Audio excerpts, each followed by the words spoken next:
Welcome to the Deep Dive.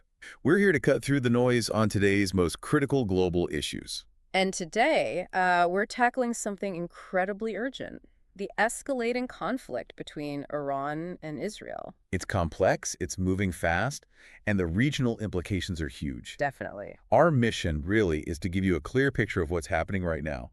We've sifted through reports from Al Jazeera, The Guardian, Reuters, the major international outlets. Trying to pull out the core insight. Exactly. So you get the essential information without being completely overwhelmed. Oh. Okay, let's unpack this. Right. So the immediate picture, as of today, June 24th, 2025, active missile exchanges.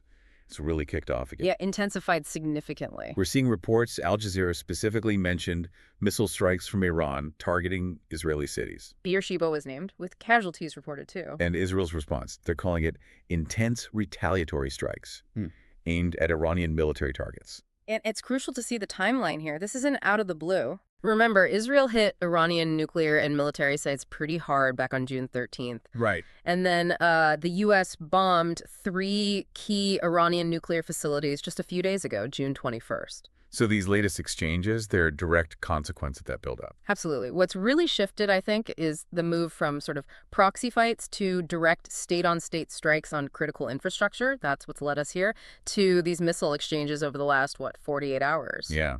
And adding to the confusion, former President Trump popped up on social media. Ah, yes, the ceasefire claim. Claiming Iran and Israel had agreed a ceasefire within 24 hours. Which was interesting timing. To say the least. Yeah. But then almost immediately denials from both Tehran and Tel Aviv. Flat denials. Which, really highlights the information fog, doesn't it? And the total lack of trust. It really does. Misinformation spreads like wildfire in these situations. For sure. And speaking of things spreading, the conflict's scope seems to be widening too. How so? Well, Iran reportedly fired missiles at 3 U.S. bases across the Middle East. 3, including the one in Qatar. That's right, a major U.S. hub.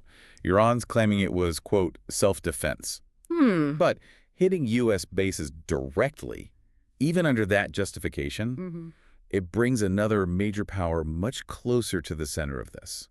It really raises questions for you, the listener, about just how far this could spiral. And this is where it gets really significant on a global scale. The evacuations. Yeah, that tells a story in itself. We're seeing countries like Switzerland, Saudi Arabia, Iraq.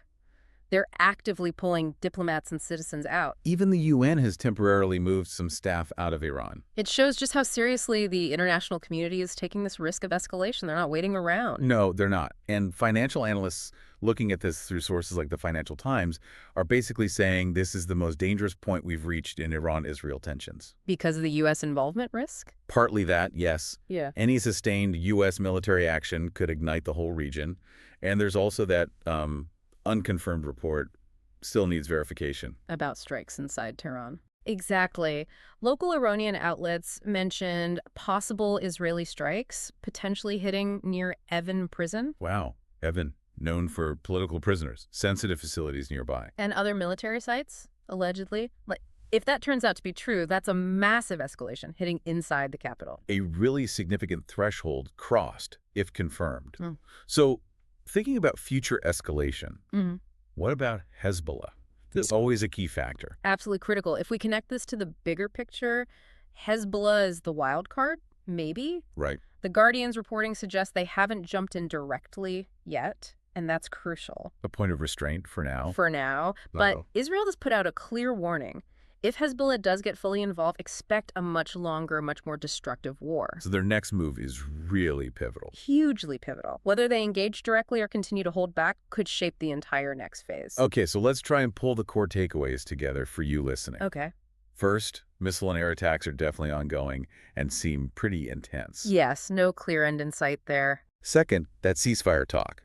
Still very unclear, despite claims. Official denials hold for now. Right. Lots of smoke, no fire confirmed there. Third, U.S. bases in the region and Israeli cities have both been targeted. The conflict is already wider than just Iran and Israel. Definitely expanding. And finally, the risk of this blowing up further is very, very high. Countries are already bracing for fallout, getting people out. The evacuations make that clear. So what does this all mean? Thinking about all this, the conflicting reports, the speed at everything's moving, the incredibly high stakes involved, How do we, just as people trying to stay informed around the globe, actually navigate this? How do we verify what's real in the middle of such a fast-moving, incredibly impactful crisis? Something to think about.